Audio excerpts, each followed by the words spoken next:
안녕하세요. 딸아이 하나를 키우고 있는 워킹맘입니다. 남편하고는 현재 이혼 소송 중인데 오늘따라 유난히 마음이 답답하여 이렇게 익명의 힘을 빌려서라도 제 이야기를 해볼까 하여 찾아오게 되었네요. 남편하고는 직장 상사의 소개로 만났습니다. 당시 상사가 저를 좋게 본 건지 제가 먼저 남자친구니어내니 그런 말은 꺼내지도 않았는데 자기가 아는 사람 중에 정말 괜찮은 사람이 있다며 지금의 남편을 소개해 주었죠. 사실 당시 저는 그다지 내키지 않았지만 제가 일하던 회사는 직원 수도 적고 규모도 작아서 괜히 거절했다가 눈밖에 나는 건 아닌지 걱정이 되더라고요. 그래서 일의 연장이다 외근이다 생각하며 나갔던 자리였네요. 그런데 기대가 적었기 때문인지 먼저 나와 있던 남편은 제 기대 이상이었어요. 단지 외모만 말하는 게 아니라 대화를 몇 마디 나눠보니 저랑 성격도 잘 맞는 것 같았고요. 그리고 당시 제가 야구를 무척이나 좋아했는데 남편도 저랑 같은 팀을 응원하고 있는 거예요. 그래서 다음 야구 경기를 같이 보러 가자는 계획이 세워졌고 그렇게 데이트를 한 번 더 두 번 더 하게 되었답니다. 그리고 결국 이렇게 부부의 영까지 맺게 된 거고요. 처음 결혼 이야기가 나왔을 당시 시댁 상황에 대해서 먼저 얘기를 하자면 평생 직장 생활을 하셨다는 아버님과 전업주부로 사신 어머님 그리고 남편에게는 아래로 3살 차이가 나는 여동생이 하나 있었죠. 경제적으로는 이미 아버님이 은퇴를 하셨던 상황이라 연금에 의존해 생활을 하고 계셨고요. 그래서 솔직히 경제적으로 지원을 많이 받을 수가 없었어요. 그래서 제가 친정부모님께도 시댁에서 해주는 만큼만 지원해달라 말씀드렸습니다. 친정부모님께서 조금 더 해주실 수 있다 하셨지만 그건 왠지 제가 내키지가 않았거든요. 그리고 예물이나 예단 혼수 같은 건 남편과 상의하여 허례허식은 걷어내고 진행했네요. 그런데 신혼여행에서 돌아오기가 무섭게 결혼 전과는 달리 어머님 아버님 두 분 다 말 그대로 손자 타령을 하셨습니다. 결혼 전 인사를 드릴 때도 상견례 자리에서도 손자의 시옷자도 꺼낸 적 없던 분들이 갑자기 애는 언제 낳을 거냐 몇이나 낳을 거냐 하나는 외롭다 둘은 낳아야지 하며 온갖 간섭과 훈수를 두시는데 환장하겠더군요. 사실 저는 신혼을 즐기고 싶은 마음도 있었고 제 일에 대한 욕심도 있어서 아이는 조금 늦게 갖고 싶었으니까요. 그래서 남편에게 당신이 어머님 아버님한테 말 좀 잘해줘 했더니 한다는 말이 부모가 1살이라도 어릴 때 애를 가져야 애한테도 좋은 거 아니겠냐면서 남편까지 아이를 빨리 갖자는 식으로 나오는 거예요. 그래서 제가 그럼 내일은 하니까 세상에 엄마라는 직업보다 더 고귀한 일은 없다는 헛소리나 해대면서 말이죠. 결혼 전에는 능력 있는 당당한 제가 좋다던 남자였는데 듣는데 정말 황당해서 어이가 없더라니까요. 그리고 결국 저는 결혼한 지 반년 만에 아이를 가졌습니다. 임신 사실을 알았을 땐 기뻤지만 당혹스럽기도 했고 남들은 감동하고 감격해서 눈물까지 흘린다던데 저는 그런 것보다는 당장 뭐부터 해야 하지? 라는 생각이 컸던 것 같아요. 왜냐하면 당시 직장에서 아름아름 제가 승진대상자라는 이야기가 나오고 있었고 저는 그럴 때마다 아니야 하며 겸손한 척했지만 실은 무척이나 기대하고 있었거든요.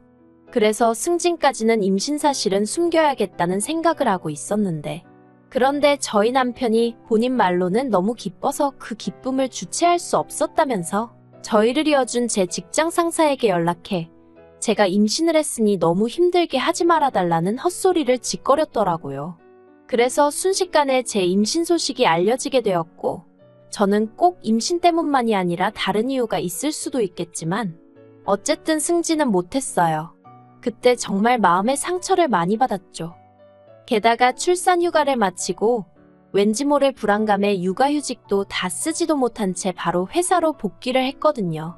그런데 그럼에도 불구하고 그새 너무 많은 게 달라져 있는 거예요. 심지어 제 일의 대부분을 새로 뽑혔다는 직원이 처리하고 있었고요. 막말로 누구 하나 저한테 직접 너 나가 하지는 않았지만 제 자존심상 버티고 있기가 힘들었어요. 그래서 그냥 박수 칠 때 떠나라는 말처럼 웃는 얼굴로 제 발로 나왔습니다. 그리고 그때부터 저는 한동안 아이 키우는 데만 몰두하며 살았어요. 아이가 어린이집에 갈 정도만 되면 다시 일을 알아봐야겠다 생각했죠. 그런데 제가 회사를 나온 지 반년도 안 되었을 시기였는데 남편이 회사를 때려치고 싶다는 거예요. 제가 너무 놀라서 그게 무슨 소리냐니까 치사하고 더러워서 더는 못 다니겠다고요. 당시 남편은 작은 중소기업에서 대리로 근무하고 있었는데 하루아침에 사장 아들이란 사람이 나타나서는 한마디로 직원들을 무슨 지 종부리듯 하기 시작했나 봐요. 저도 남편에게 전해 들은 거니 정확한 속사정은 모르지만요. 아무튼 그래도 제가 안 된다고 했어요. 당신까지 관두면 당분간 생활비도 너무 빠듯하고 하니까 한 1년만이라도 더 버텨달라고 했죠. 근데 남편이 대뜸하는 말이 저는 관뒀는데 자기는 왜 안 되냐입니다. 어이가 없대요.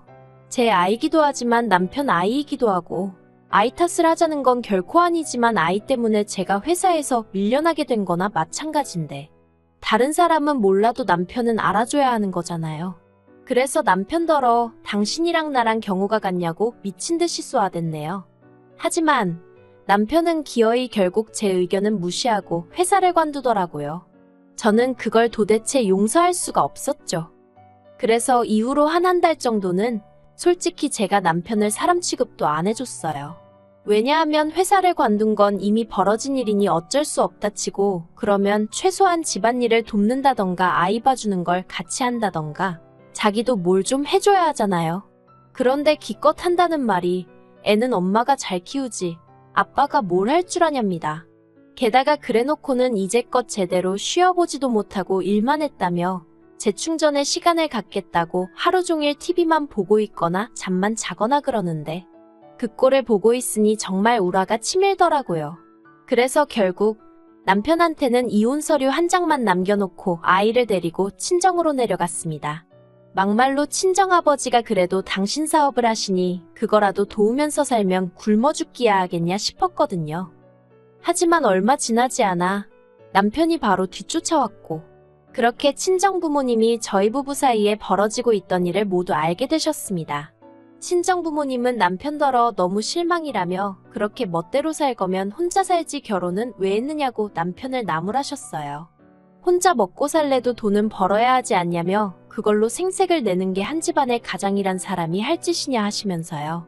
그리고는 급기야 친정아버지께서 남편더러 한 달 내로 직장을 구해라 그러지 않으면 무슨 수를 써서라도 이혼을 시키겠다고 엄포를 놓으시대요.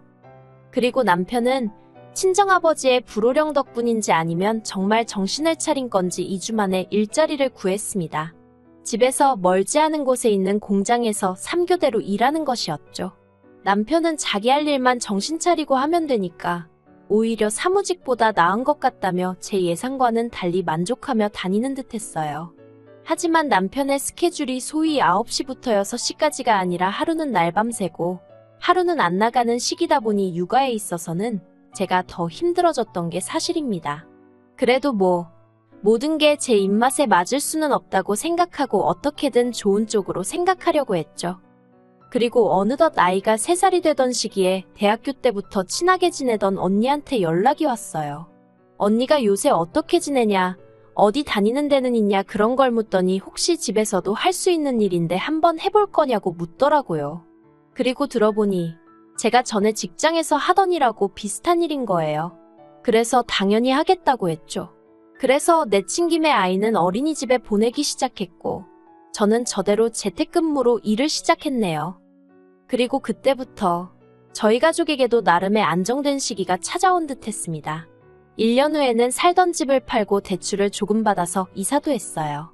원래 살던 동네를 벗어난 건 아니었지만 빌라에서 나름 브랜드 아파트로 이사를 했으니 저는 나름대로 이 정도면 남부럽지 않게 살고 있는 거 아닌가 하는 생각까지 했죠.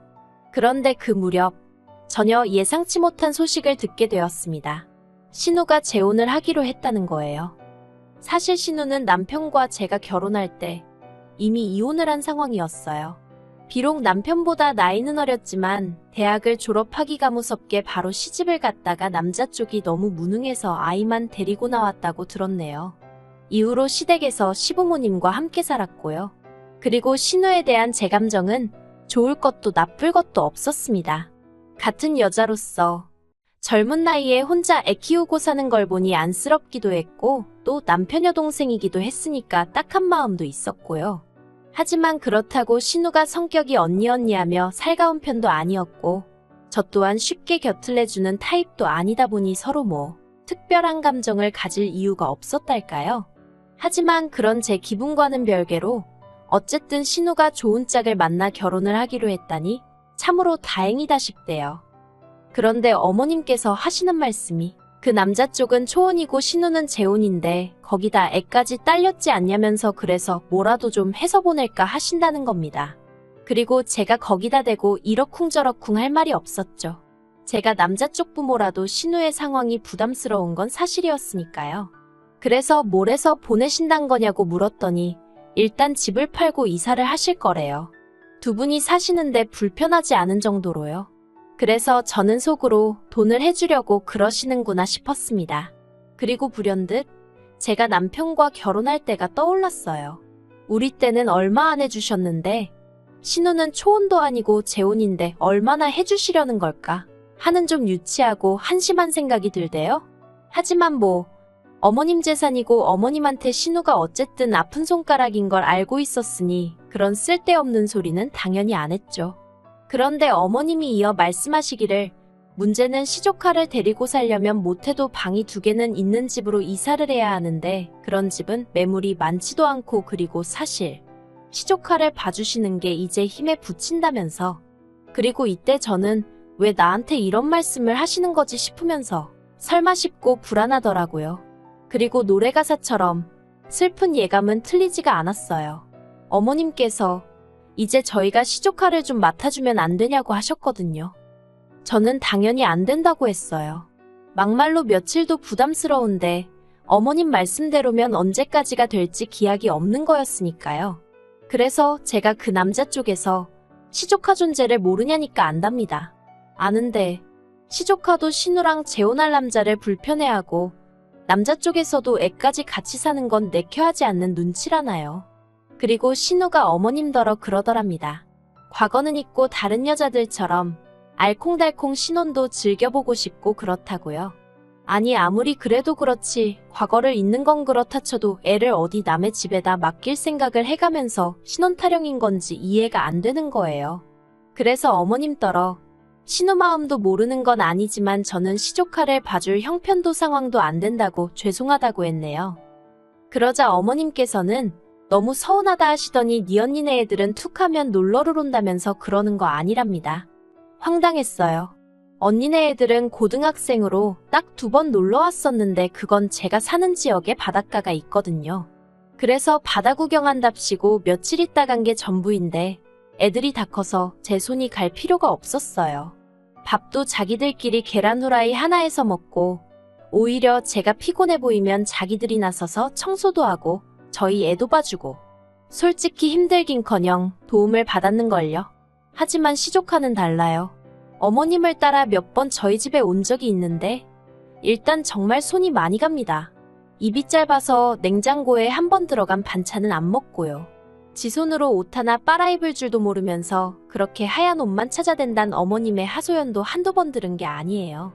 거기다 저희 애가 좀만 울어대면 듣기 싫다고 온갖 짜증을 냈던 게 지금도 기억에 생생합니다. 그런데 그런 애를 어떻게 제가 데리고 있겠어요? 막말로 돈을 한 달에 얼마씩 준다고 해도 어휴, 싫다는 생각밖에 안 들대요. 그래서 어머님께 친정 조카들하고 비교하시면 안 된다고 그러면 저도 할 말 많다고 해버렸죠. 그랬더니 어머님이 됐답니다. 저 말고 저희 남편하고 얘기해보겠다나요? 그리고 몇 시간 뒤 교대를 마치고 집에 온 남편이 어머님하고 통화를 했다며 먼저 말문을 열었습니다. 저더러 앉아보라더니 한다는 말이 자기 여동생이 결혼하길 바라는 건 맞냐는데 황당하대요. 그래서 당연한 거 아니냐 했더니 그럼 우리가 어떻게든 도와줘야 할 거 아니냐입니다. 한 가족이니까 라면서요. 어이가 없어서 당신 멋대로 회사 때려치고 나 마음고생할 때 어머님이고 신우고 누구 하나 나한테 말이라도 고생한다 애쓴다 뭐 도와줄 건 없냐 물어본 사람 하나 없었다고 했어요. 그때는 나는 남이었고 이제는 한 가족인 거냐 하니까 남편이 잠깐 말이 없더니 이미 지나간 과거 이야기는 해서 뭐하냐입니다. 그리고는 한다는 소리가 자기가 생각해봤는데 시조카를 봐주거나 아니면 우리가 돈을 얼마라도 해주는 게 제일 좋은 방법인 것 같다나요. 시조카 얘기로도 이미 날이 설 대로 섰는데 아니 무슨 돈. 순간 정말 말 그대로 눈이 뒤집히는 것 같대요. 그래서 제가 남편더러 우리가 돈이 어딨냐 하니까 이 아파트를 담보로 대출을 좀 받잡니다. 그러면 시부모님도 집까지 줄여가며 이사 안 하셔도 되고 그러면 시조카도 계속 살던 데서 살 수 있으니까 좋은 게 좋은 거 아니냐며. 그래서 그러면 시부모님더러 대출 받아서 신혼 시집 보내시라고 하면 되겠네 했어요. 그랬더니 그러면 나이 드신 분들이 그 빚을 어떻게 갚냐면서 저더러 생각이 없다며 짜증이 돼요? 아니 그럼 우리가 대출 받으면 우리는 그 빚을 어느 세월에 어떻게 갚냐니까. 우린 아직 젊으니까 열심히 벌어서 갚으면 된다는데 아니 미쳤다고 신호 재혼하는데 거기다 돈 내주고 왜 내가 생으로 그 돈을 갚아야 한다는 건지. 남편더러 어이가 없다고 했습니다. 우리 세 식구 잘 먹고 잘 살궁리나 하고 살라고 능력도 안 되면서 시부모님의 신호비위까지 맞출 생각하지 말라고 확 소리를 질러버렸죠. 그랬더니 자기는 매번 처형네 애들이 올 때마다 한 번도 싫은 내색을 한 적이 없는데 저는 어쩜 이러냐면서 저더러 속이 좁답니다. 그리고는 자기도 이번엔 양보를 못하겠대요. 그러더니 정말 며칠 뒤 저 보란듯이 시조카를 데려온 게 아니겠어요? 어이가 없고 한편으론 시조카가 무슨 죄인가 싶었지만 결국엔 저희 딸만 데리고 친정으로 향했습니다. 그런데 한 열흘 또 안 돼서 어머님한테 연락이 왔어요. 아주 쫓아내는 방법도 여러 가지라면서 분통을 터뜨리시길래 무슨 말씀이시냐? 저는 친정에 있다니까 그게 문제랍니다. 남자 둘이서 뭘 어떻게 하라고 그렇게 남편이랑 시조카만 남겨놓고 친정으로 내뺐냐고요. 그리고 듣자 하니 남편도 지가 할 줄 아는 게 없으니까 매 끼니마다 컵라면 주고 배달음식 시켜주고 그랬나 봐요. 빨래도 그렇게 세탁기 사용법을 알려주고 또 알려줘도 귀등으로도 안 듣더니 한마디로 뭐 아무것도 안 챙겨주고 못해줬던 모양이죠. 애가 불편해서 못 있겠다고 할머니 댁으로 가겠다 하더랍니다. 그리고 그제서야 남편도 시조카도 갔으니 저더러 돌아오라고 연락이 왔어요. 자기가 생각이 짧았다면서. 그런데 저는 솔직히 친정에 가 있는 동안 생각이 많이 정리가 되었거든요. 남편이 없어도 생활비가 조금 빠듯할 뿐이지 어디서도 빈자리가 느껴지지 않았달까요? 그래서 남편더러 나는 돌아가고 싶지 않다 했습니다. 그냥 이렇게 지내는 게 좋다. 이혼하고 싶다 솔직히 말했죠. 당신이 내 인생에 별 도움이 되는 것 같지도 않고 애도 아빠를 안 찾더라고요. 그랬더니 남편이 갑자기 무슨 말이냐면서 이혼이 애들 장난이냐 어쩌냐 하는데 그렇게 생각하는 사람이 와이프가 죽어도 싫다는데 기어이 시조카를 데려오냐 했어요. 그리고는 이혼 서류 보낼 테니 도장이나 찍어달라고 안 그러면 소송 걸겠다 했네요. 그리고 남편이 도장 안 찍어주대요. 자긴 죽어도 이혼 못한다고요. 그래서 소송 시작했어요. 앞으로 얼마나 긴 싸움이 될지 누구도 장담할 수 없다지만 저 지치지 않으려고요. 와이프 알기를 모같이 아는 인간하고 더는 하루도 한 이불 덮고 살 생각 없습니다.